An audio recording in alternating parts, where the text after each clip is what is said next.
Hello, everyone. Thank you for joining me for episode 2 of this series, where I document my journey with social anxiety. It's only the second episode, but I've already learned so much about myself and the process of sharing my story. One of the biggest lessons so far is realizing that social anxiety is such a layered and complex topic, it's not something I can fully unpack in just 15 minutes. Because of that, I've decided to break this next discussion into 2 parts, so we can dive deeper into the subject. Before we get started, I want to take a moment to reflect on why I'm doing this. Opening up about something so personal is not easy, but I believe that by sharing my experiences, I might help others who are dealing with similar struggles and less alone. And honestly, just putting myself out there like this and has been a huge step toward confronting my own fears. I also want to give a shout out to my amazing friends and family who've been by my side through this journey. This support means the world to me, and I wouldn't have the courage to do this without you. At this time, I want this series to feel like a two-way street, not just me talking at you. If you have any alternate perspectives or insights about social anxiety, I'd love to hear from you. Please don't hesitate to leave a comment. It could spark a conversation that helps us all grow. Today's ride was a special one. I took a trip up Riverdale Road, which is often said to be one of the most haunted roads in America. Because of its eerie history and colorful past, while I didn't encounter any ghosts or ghouls, sorry to disappoint, it was still a peaceful and scenic ride. There's something about being on the road that clears my mind and makes these conversations feel even more meaningful. So with that said, let's get into it. My name is Christopher Howell, and this is my Resolute Path. Well, you see. Well, good morning, everyone. Thanks for joining in. I'm sitting here with my longtime, really good friend, Brian. He's just a great person. I've known him for a really long time. I really like some of the stuff that comes out of his mouth. So we're going to, ask the simple question. Yeah, he's fully aware that I've been dealing with some social anxiety lately, and he's always been a great source of advice and leadership. So I wanted to ask Brian today, what causes you social anxiety and how do you cope with it? It's with big crowds. When you're going anywhere and there's a crowd of people that they don't pay attention to what they're doing, they bump into you. Everybody does that. Next thing you know, you're going to have a total freaking conniption. And that's my social anxiety, is people and talking in public. Pretty People much. talking in public. Is it just the crowd in general, or is it specifically when you have interactions with individuals within the crowd? Or is it just the crowd alone that sets you off? It's the crowd alone that sets me off. A lot of it is PTSD and everything. So that's why I have a hard time. That's why we live out in the country for the beginning, and what else? Yeah, that's pretty much it. I get there, take my wife, and we go meeting, and she'll grab my hand like we went to IKEA. And that place is like, if you have anxiety with people, go to IKEA. Go to some new one wherever you are and go there and try walking through there. You will have a total conniption. You'll have a meltdown. A good place to face your fear. Yes. Right? Well, it sounds like you've already listed 2 coping mechanisms. You kind of self-isolated a little bit by moving out to the country. Yep.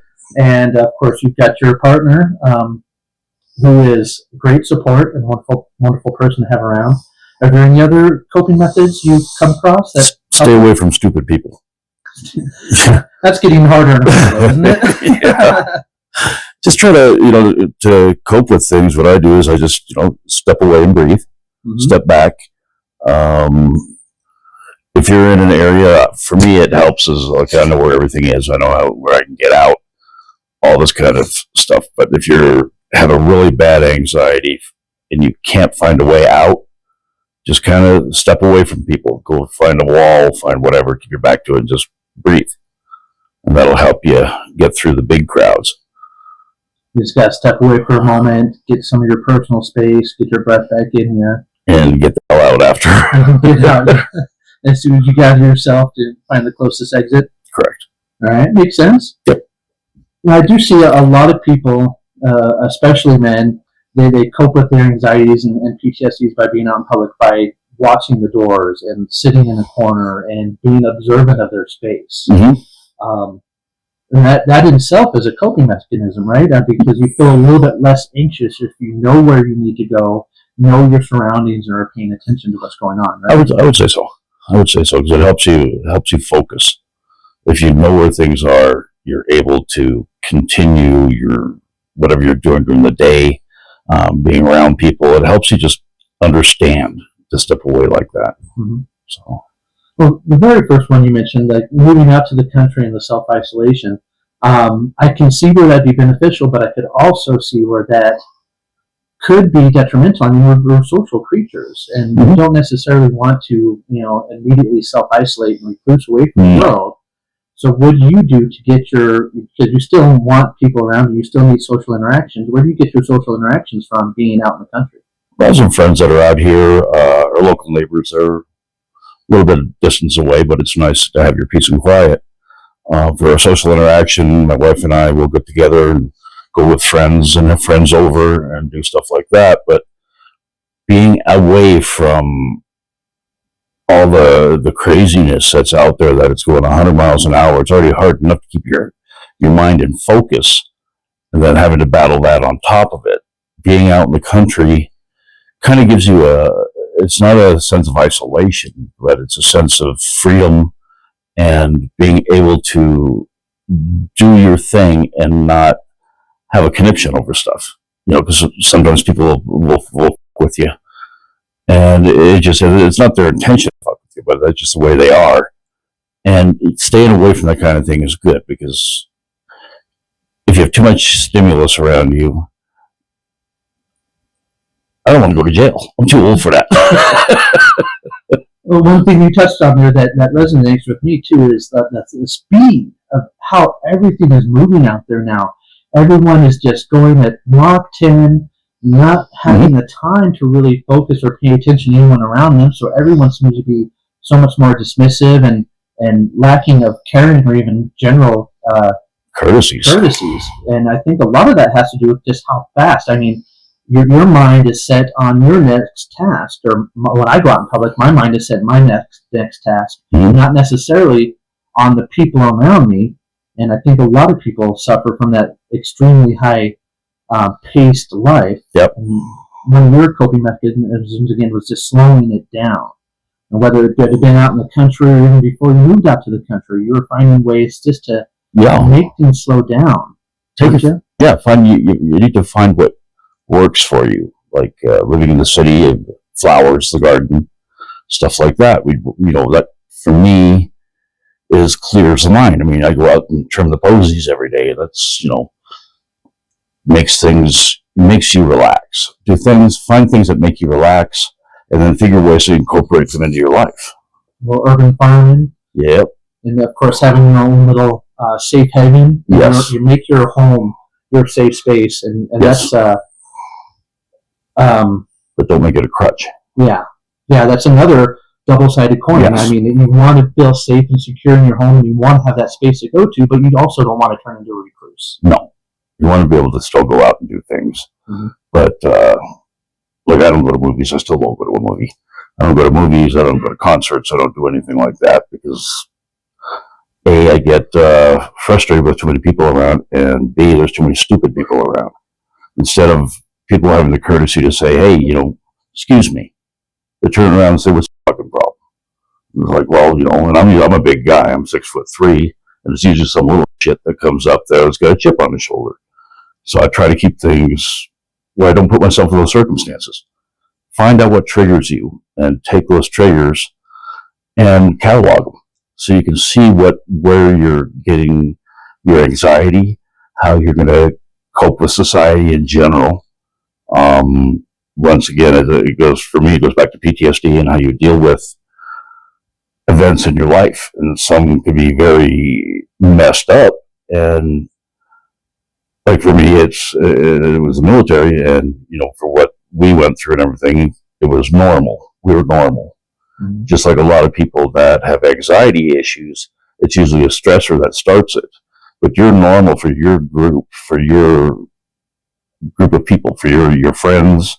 You're all very much similar, and keep it that way. That way you don't have those triggers. But when you go alone, you don't have anybody that's helping guide your direction, even though it's subconscious, is not real. Yeah, you mentioned finding your group and that support.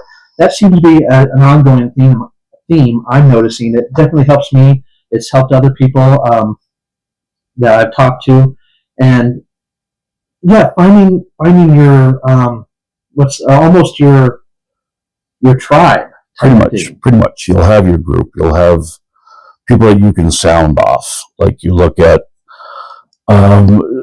gangs, for instance. They're basically a tribe. They're hanging in together. They're helping support each other through things, albeit some may be good, some may be bad. But by having your own group, you're able to navigate society in a healthy way. Mm-hmm. And you surround yourself with the healthy people. I'm not saying that, people that have anxiety, you don't want to have 20 people that all have anxieties. And next thing you know, you just get a bunch of freaky people running around. Mm-hmm. And I don't mean that in a negative way. It just being able to communicate with each other and guide each other and say, hey, this is what I see has triggered you. And that way you can see what your triggers are and learn about your triggers and how to avoid them or how to deal with them head on. I like that, and that resonates with me as well. We all search out like-minded individuals. Yes, we do. And people that we can trust and connect with. But what do you do to keep that from turning into an echo chamber? And because you're an open-minded person, and I've always known you to hang out with a pretty diverse crowd. Yep. And how did you ever manage to do that? I think for me, it's people are people. You have to look at people for being who they are, not what they are. If you see a group and that's something you want to understand why are they together, I guess I'd put it. And I just lost my train of thought. Why was not turning into an echo chamber, and why that group is bonded together, even though it's separate from your group? Because you don't want to surround yourself with people that are going to be yes, yes, yes, yes, yes. You want people to challenge you in a way. Mm-hmm. And by taking those challenges, you grow. And you're able to deal with the circumstances around you a lot better. You'll never be able to get rid of them altogether. They're always going to be with you. They're always going to travel with you. They're going to be the little things. But if you're in your group and you have other people that you're going with, like say you're going for a drive or something like that, and like for me, I can't go into the city. It's like I'll smoke a pack of cigarettes. But going for a drive and just being able to talk, it helps calm you down, keeps you on the right path. I think that's right. Something like that. Yeah, I like that. And you said something there that I'm going to end up quoting. I really like that. You have to know someone for who they are, not what they are. Exactly. People want to please. It doesn't matter whether you're, say, a street sweeper or an executive. People want to please. If you want to please, how do I put this? People want to please each other, period. But you don't want to be a person that's, at least for me, is trying to please everybody. You don't want to do that because what you wind up being is worse off than you are right now. Yeah, and you can't please everybody. No. It's impossible. No, and if you can't carry on by yourself, if you can't help yourself, you can't help anybody else. You have to be able to go in the direction you need to because of the triggers that are around you.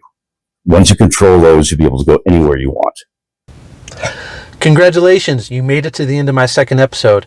Again, this interview is going to be 2 parts. I've come to realize that social anxiety is not something that you can really wrap up in just 15 minutes. Lesson learned. Please, if you have any good advice, leave me a comment. Also, like and subscribe. Hit that little bell so that you know when my next episode is dropping. And as always, keep it shiny.